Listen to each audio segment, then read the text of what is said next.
Hello and welcome to Silverstone for the final two races, the championship deciders in the Ginetta Challenge. So here we go then, the final race weekend and considerably better conditions than last time out at Donington Park. Pole position, the dark blue car of G40 points leader Mark Davis, alongside him Ryan Ratcliffe, who is chasing Mike Robinson for fourth place in the championship. And despite starting on the wet side of the grid, that's a great getaway from Ratcliffe, challenging Davis on the wet side of the track. But Davis rushes round into the lead in the first corner. Yellow car of Lee Mole in third as we ride with Sean Heighton. Heighton's second place in the championship for the G40 class, and it is really a two-horse race, but he's got to get on with catching Mark Davis. Up into third place, past Sean Heighton before they get into the Beckett's S's, and now he is all over the back of Ryan Ratcliffe. Sweeps around, he'll take second place there. Oh, and that's a lurid lose, I'm afraid. Way off there, Stuart Pearson. And again, just showing how wet it is. You go a long way on the wet grass, and there's very little grip once you try and get facing in the right direction. Look again with Stuart battling with Gary Sims. All contact there. That may have been a little self-induced, I'm afraid, but in the cut and thrust of the opening run in the Beckett's S's, people will be braking in different places. Gary Sims is our G20 points leader from Stuart Pearson, so the top two getting together there. Pearson right at the back, Sims has just gone through shot. He is leading the G20 class at the moment. Everybody else sweeping around Stowe. And the battle for the championship is the lead battle. Mark Davis in front of Sean Heighton. Oh, big lock up there. The pale blue car of Mike Steadman just losing out in the end to Lee Mole's yellow machine. Lee running out wide. We're in 8th place with Dominic Pettit in his G20. In fact, it is he that is leading the G20 race at the moment. And he is all over the back of the G40s. Again, on the slightly damper conditions, the slicks of the G40s may not be a match for the road treaded tyres of the G20s.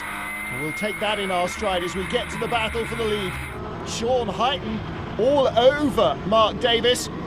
That's the top two in the championship in that order. And if Davis finishes in front of Heighton, then he will make Sean's job even harder for the final encounter here. So Sean's got to get to Mark and try and get by him to close down that advantage. It's a 21-point lead Mark Davis enjoys. Sean Heighton needs to win both these races realistically. Well, Sean Heighton into the complex. Oh, and a little contact there. And I think perhaps in the slippery conditions, Mark Davis might have caught Sean Heighton out there to give him the benefit of the doubt. Looked like Davis was on the brakes and Heighton just ran into the back of him. The end result is the same though. Championship leader is in the gravel, and Sean Heighton leads the race from Ryan Ratcliffe and the black machine of Kieran Clark. On board again with Stuart Pearson. Now he's got some work to do, hasn't he? Goes by the abandoned car of Mark Davis, exiting Luffield. And lots of cars to get round. Well, Davis has not abandoned ship. On board. Yes, look, brake lights came on and Heighton was still on the gas, expecting that Davis would brake late. He didn't. He braked a fraction early, perhaps, if anything. And certainly he caught out Sean Heighton, whichever way it worked. Heighton is the leader, though, with his damaged nose flapping a little. Right behind him, the orange and white car, Ryan Ratcliffe, easy to spot in any conditions. Kieran Clark in third position. And with a for sale sign on the back of that car, he'll want to keep it in good condition, but it always helps if it's a podium finisher when it goes on the marketplace. And you know what? At the moment, there might be a question mark over Sean Heighton. Contact between the top two will definitely be looked at by the stewards, and they may yet judge that Sean Heighton inadvertently took off the leader, but may need to serve a penalty, and oh dear, there might be something to look at there as well. Getting his nose inside Ryan Ratcliffe. Kieran Clark makes contact. Ratcliffe off on the curbs and the inside of the loop. Kieran Clark continues, but Ryan Ratcliffe's second place is now a thing of history. Took him a while to get the G40 fired back up. And around the outside comes the number 44 car of our poleman at Donington Park, Mike Robinson. So he's got a long way down the order. Very tempting for Kieran Clark in the black car to have a look down the inside. But in the end, Ryan Ratcliffe was always going to come back across his nose to try and turn into the loop. So that gap was never going to stay open for long enough to complete the pass. On board with Stuart Pearson, battling with the number 46 machine of Richard Southgate. Now, this is to try and get into the top 20, but vitally, Southgate third of the G20 runners at the moment. Well, this is the spot where he collided with Gary Sims on the opening lap. Sims is now last of the G20 cars, so Pearson taking the whip hand, and it looks like he's got third place. Yes, he does, at least for the moment. He is our G20 championship leader now. Well, here's the battle for 7th. Mike Robinson in the blue car is in 7th. He's just past William Burns, the orange machine. Burns qualified last, 34th. He was 18th at the end of lap 1, 12th at the end of lap 2, was 7th starting this lap, now down to 8th position. But still, what a race he has had, 34th to 8th in 3 laps. You just can't argue with that.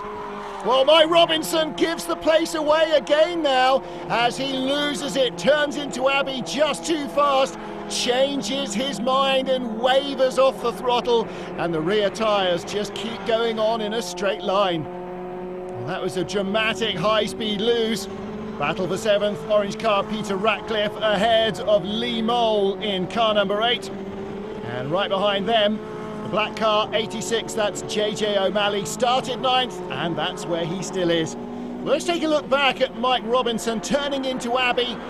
Just a fraction more speed than he thought he could get away with, tried to hold the throttle constant, but not enough to stop the back end snapping away from him.